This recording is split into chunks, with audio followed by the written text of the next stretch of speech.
जो काले मेघ की तरह सुंदर है, जिन्होंने रेशम के पीले वस्त्र धारण किए हुए हैं, जिनके शरीर पर श्रीवत्स का चिन्ह अंकित है और जो स्वयं कौस्तुभ मणि से सुशोभित हैं, ऐसे पावन कमल नयन एवं तीनों लोकों के स्वामी भगवान विष्णु को हम सादर नमन करते हैं।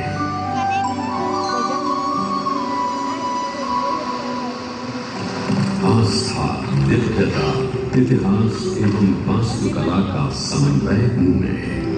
भगवान श्यामला जी को समर्पित पवित्र मंदिर हूं मैं।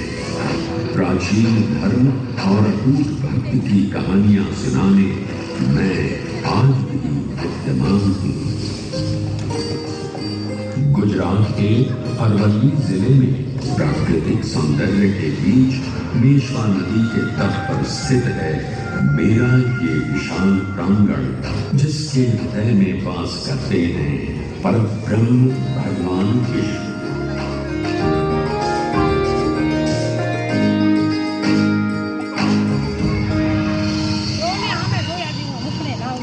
इस पवित्र मंदिर में श्रद्धालुओं द्वारा पूजे जाने वाले साक्षी गोपाल या देव गदाधर विष्णु भगवान का एक श्याम स्वरूप है, जिनका एक आध्यात्मिक महत्व भी है। श्याम रंग भगवान की दिव्य प्रकृति, उत्कृष्टता एवं संसार की नकारात्मक ऊर्जा को स्वयं में समाने की क्षमता को दर्शाता है। ये त्रिलोकपति भगवान विष्णु के दुर्लभ मंदिरों में से एक है, जिसमें उनके 8वें अवतार श्री कृष्ण के रूप को पूजा जाता है।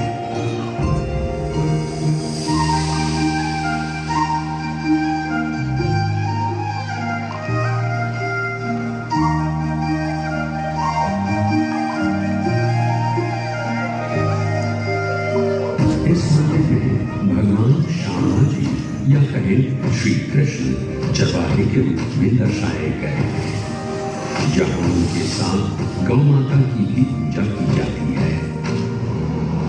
वैष्णवों के लिए श्यामला जी मंदिर पूरे भारत के 154 प्रमुख तीर्थों में से एक तो है ही।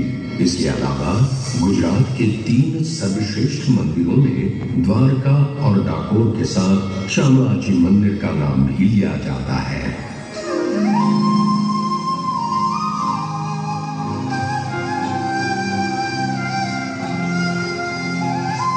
आज हरी धेनु चराए, आज हरी धेनु चराए आवता।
भक्तिभाव से पूर्ण इस मंदिर के निर्माण से जुड़ी अनेक किंवदंतियां एवं पौराणिक कथाएं हैं, जो आज भी जनमानस में सुनने को मिलती हैं। उनमें से एक पौराणिक कथा पर ध्यान दें तो इस करमबीज तीर्थ क्षेत्र को श्यामला जी के नाम से जाना जाता है। ऐसी मान्यता है कि पश्चाताप करने के लिए ब्रह्मा जी गुजरात में त्रिशूल पर्वत के निकट पहुंचे और उन्हें ये स्थान पवित्र लगा। उन्होंने भगवान शिव का आह्वान कर लगभग 1000 वर्ष तक कठोर तपस्या। उनकी तपस्या से प्रसन्न हो महादेव ने उन्हें दर्शन दिए और उनसे एक महायज्ञ करने का आग्रह किया। तत्पश्चात ब्रह्मा जी ने आदित्य प्रवर महायज्ञ करने का निर्णय लिया। महायज्ञ में विद्वान पंडितों आदि को आमंत्रित किया गया। जिन सबके हाथ धोते समय झील पानी से भर गई थी, जिसका पवित्र जल मनुष्य के पापों को नष्ट करने में सक्षम था। इसलिए देवताओं ने इस स्थान का नाम करम्बूज तीर्थ क्षेत्र रखा। ब्रह्मा जी की प्रार्थना से भगवान विष्णु प्रसन्न हुए और उनसे कहा, हे ब्रह्मदेव, मैं आपकी प्रार्थना से प्रसन्न हूं। आप अपनी इच्छा व्यक्त करें। मुझे बताएं कि आपको क्या वरदान चाहिए। हे स्वामी, हे सृष्टि के पालनहार, आप मुझे वरदान दें कि जो कोई मनुष्य श्रद्धापूर्ण आपकी पूजा अर्चना करेगा उसका कोई अहित न होगा एवं मोक्ष पाने हेतु जो कोई भी करम्बुज तीर्थ की यात्रा करेगा आप उन्हें अपने शान रूप के दर्शन देकर उनका उद्धार करेंगे। तथास्तु। हे ब्रह्मदेव, मैं सदैव के लिए करम्बुज तीर्थ में निवास करूंगा और जो कोई मनुष्य सच्चे श्रद्धा भाव से मेरी पूजा अर्चना करेगा मेरा आशीर्वाद उस पर सदैव ही रहेगा। मान्यता है कि तब से भगवान विष्णु अपनी लंबी गदा धारण किए हुए अपने शान रूप में इस तीर्थ में निवास करते हैं। इसलिए उन्हें गदाधर के रूप में भी पूजा जाता है। ऐसी ही एक और किंवदंती है जो इस मंदिर निर्माण का ताना बाना बोलती है। माना जाता है कि देवताओं के वास्तुकार विश्वकर्मा ने एक ही रात में इस मंदिर का निर्माण किया, परंतु प्रातः होते ही वो इस मंदिर को अपने साथ ले जाने में असमर्थ थे, तो उन्होंने इस मंदिर को यहीं छोड़कर जाने का निर्णय लिया।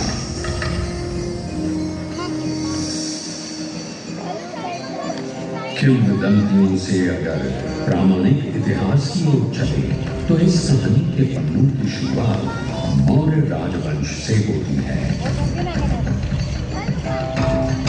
इसके आगे चले तो देवनी मोरी के पास पाए गए लेखों में कहा गया है कि ये क्षेत्र 4वीं शताब्दी के दौरान कथित वंश के शासन के अधीन भी हो सकता है।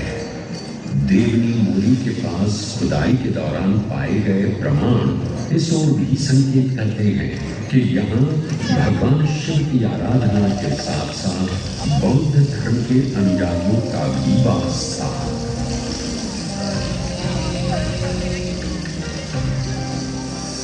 लगभग 5वीं शताब्दी के प्रारंभ में गुजरात में गुप्त काल का प्रारंभ हुआ। ऐसा कहा जाता है कि ये वही समय था जब भगवान शिव के साथ भगवान विष्णु की पूजा की शुरुआत हुई। 800 ईस्वी में जगत गुरु शंकराचार्य, रामानुजाचार्य एवं निम्बकाचार्य तथा अन्य आचार्यों ने वैष्णव अनुयायियों को बढ़ावा दिया। उसी के परिणाम स्वरूप तीर्थ स्थानों का नवीनीकरण हुआ, अनेक मंदिरों का निर्माण कराया गया, यज्ञ किए गए एवं साम्राज्य भी समृद्ध हुआ।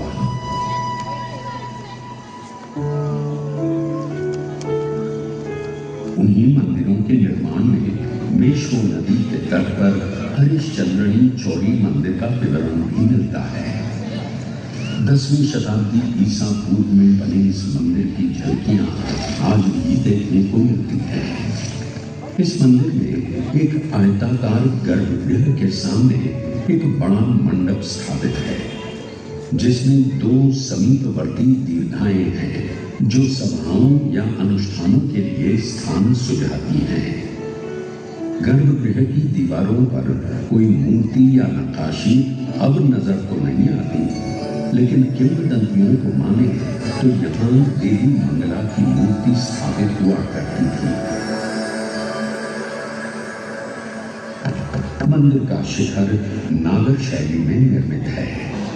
वर्तमान में मंदिर परिसर की दीवारें तो गिर चुकी हैं, लेकिन सजावटी प्रवेश द्वार यानी तोरण अब भी खड़ा दिखाई पड़ता है, जिसे गुजरात का सबसे पुराना तोरण माना जाता है।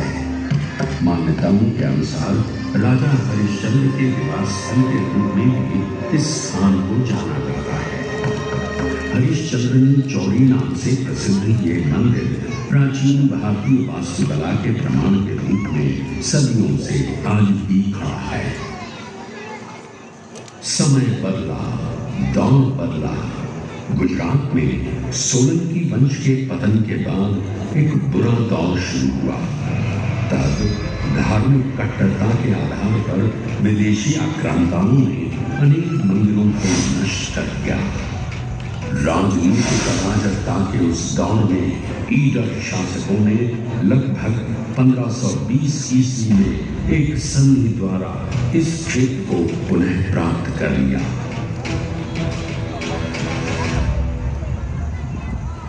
कुछ समय और बीता और लगभग 1565 ईस्वी में महाप्रभु वल्लभाचार्य जी ने भारतवर्ष में वैष्णववाद का प्रचार प्रसार किया और द्वारका, डाकोर, सिद्धपुर और शामला जी का दौरा किया एवं अनेक तीर्थ स्थानों का पुनरुद्धार करवाया। महाप्रभु वल्लभाचार्य जी एक महान भक्ति दार्शनिक थे और उन्हीं के प्रभाव से तत्कालीन शासकों ने सनातन धर्म के प्रति उदारता दिखाई थी।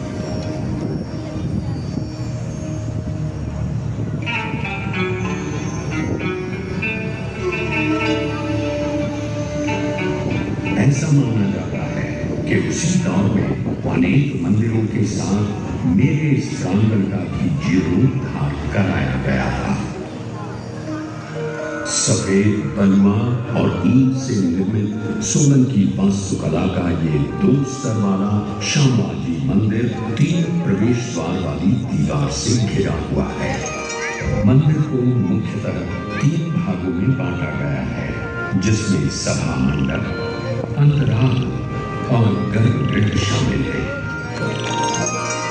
मंदिर सुंदर खंभों पर टिका हुआ है, जिसके ऊपर एक छतरी विराजमान है और साथ ही उसकी दोनों ओर अर्धमंडलाकार रचनाएं मौजूद हैं।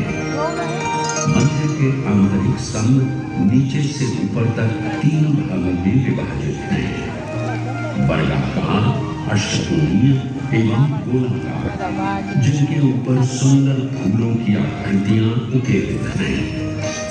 सुंदर नक्काशी से भरा शिखर है जो निस्संदेह अपनी ओर सभी का ध्यान आकर्षित करता है।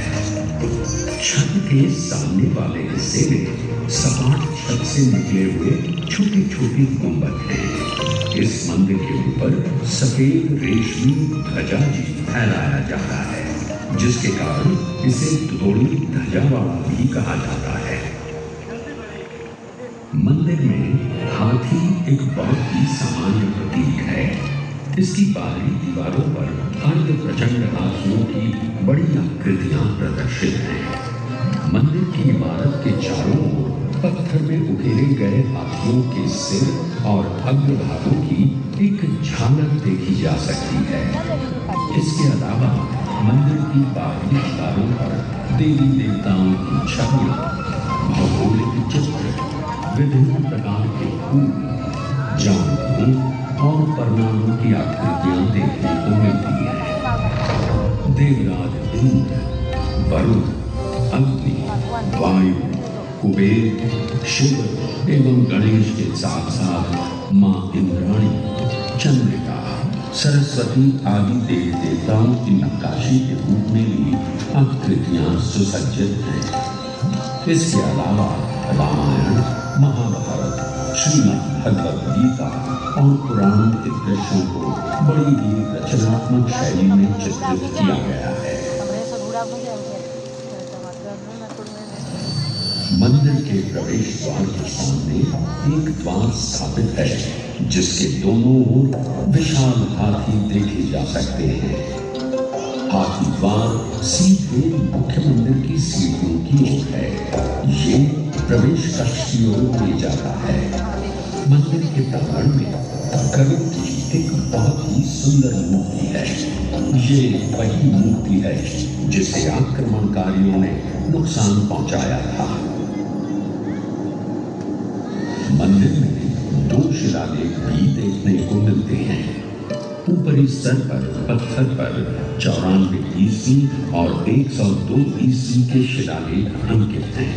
तो वहीं मंदिर के प्रवेश द्वार पर एक और शिलालेख देखने को मिलता है जिसमें 1762 ईस्वी में टिंटोई के ठाकुर द्वारा किए गए मरम्मत कार्य का विवरण मिलता है। इन 2 शिलालेखों से ये पता चल रहा है कि ये मंदिर मूल रूप से एक स्थानीय व्यापारी हलधर बलराम का था और भगवान कृष्ण या श्यामला जी की त्रिविक्रम छवि मूर्ति संभवतः बाद में स्थापित की गई थी। वास्तुकला और मूर्तियों में अपनी कलात्मक सुंदरता के लिए मेरा ये प्रांगण पुरातत्वविदों और कला प्रेमियों के लिए सदैव ही पसंदीदा स्थान रहा है। ये पसंदीदा स्थान या अन्य धर्मों के प्रति उदार नीति हर मुगल बादशाह अपनाए, ये शायद संभव न हो सका। बादशाह औरंगजेब ने धार्मिक कट्टरता को बढ़ावा दिया और इसके परिणाम स्वरूप उसने अनेक मंदिरों को नष्ट कर दिया, जिसमें ये मंदिर भी उसकी क्रूरता का साक्षी बना।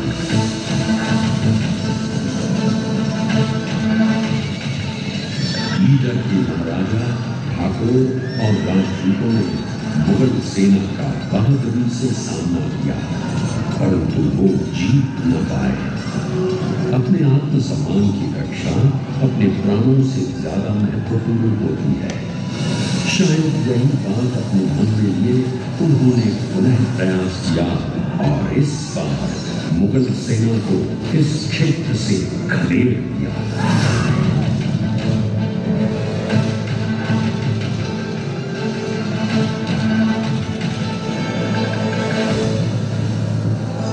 वर्तमान के खतरों को देखते हुए पुजारियों ने भगवान श्यामला जी की मूर्ति को करम्बुल तालाब में छिपा दिया और यहाँ से पलायन कर गए। माना जाता है कि तब आदिवासी यहाँ खेती किया करते थे। कुछ समय बाद एक आदिवासी को खेती करते समय ये मूर्ति प्राप्त हुई और उसने इसे अपनी झोंपड़ी में रख पूजा अर्चना करना शुरू कर दिया।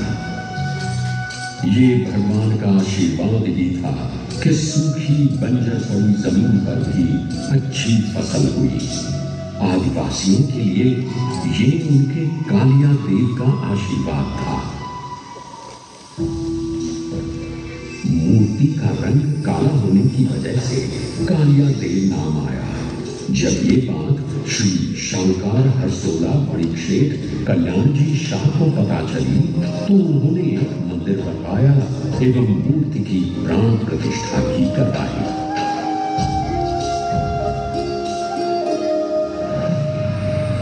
समय अब सनातन धर्म के लिए अनुकूल था। 18वीं शताब्दी में गुजरात में मराठाओं का शासन चल रहा था। ईडर के महाराजा श्यामला जी की ओर पहले से ही आकर्षित थे और उनका मंदिर के प्रति समर्पण प्रशंसनीय था। समय पड़ने पर उन्होंने मंदिर की मरम्मत तो करवाई, साथ ही साथ लगभग 1860 के आसपास मंदिर में श्यामाजी की मूर्ति भी स्थापित की गई। अब एक ऐसा दौर आया जिसने भारत का स्वर्णिम इतिहास ही बदल कर रख दिया। पूरा देश ब्रिटिश हुक्मरानों की गिरफ्त में था।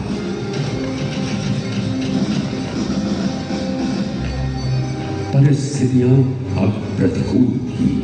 मंदिर पर और कोई आपत्ति न आने पाए, इसलिए ब्रिटिश शासन के दौरान ही ईडर राज्य के शासक श्री केशवी सिंह जी ने इस मंदिर के नियमित प्रबंधन के लिए वैष्णवों की एक समिति बनाई। रख रखाव का भार श्यामला जी के आसपास के क्षेत्रों जैसे मोडासा, सरदोई और टिंटोई के भक्तों पर डाल उन्हें मंदिर प्रशासन के लिए नियुक्त कर दिया गया। समय सदा एक सा नहीं रहता, ये बात बिल्कुल सही है, क्योंकि अब अंग्रेजों का वक्त खत्म होने वाला था। सन 1947 में भारत आजाद हुआ और उसके लगभग 13 वर्षों बाद जन्म हुआ गुजरात राज्य का, जिसके अरवल्ली जिले में नए यानी ये मंदिर स्थापित है।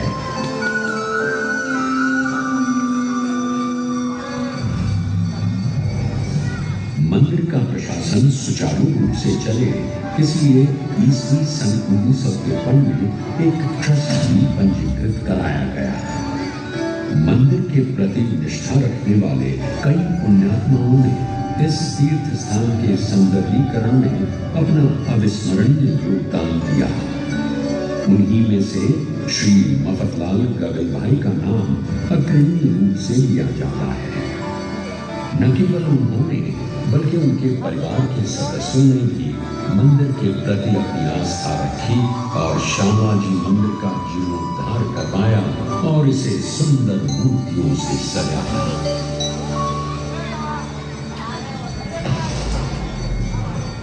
मंदिर के अलावा पुरातत्वविदों और कला प्रेमियों के लिए श्यामा जी में श्यामा जी संग्रहालय भी स्थित है, जिसमें लगभग 173 प्रदर्शनियों के साथ साथ पुरातत्व संग्रह भी शामिल हैं। इस संग्रहालय में इस क्षेत्र के पूर्व इतिहास से लेकर ऐतिहासिक काल तक का लगभग सारा संग्रह मौजूद है, जो यहाँ आए सैलानियों के लिए एक अनोखा अनुभव है।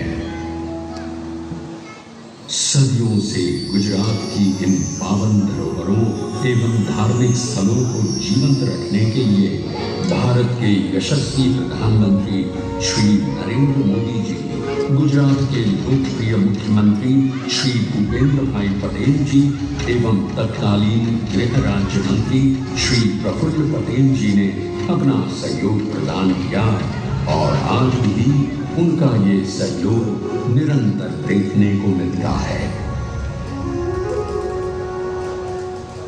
मंदिर की पूर्ण व्यवस्था की जिम्मेदारी मंदिर ट्रस्ट की है, ताकि श्रद्धालु बिना किसी परेशानी के भगवान के दर्शन कर सकें। मंदिर में त्योहारों का आयोजन भी ट्रस्ट की देखरेख में ही होता है। यहाँ तुलसी विवाह हो, दिवाली हो या होली, जन्माष्टमी हो या नवरात्रि, हर त्योहार बड़ी धूमधाम से मनाया जाता है।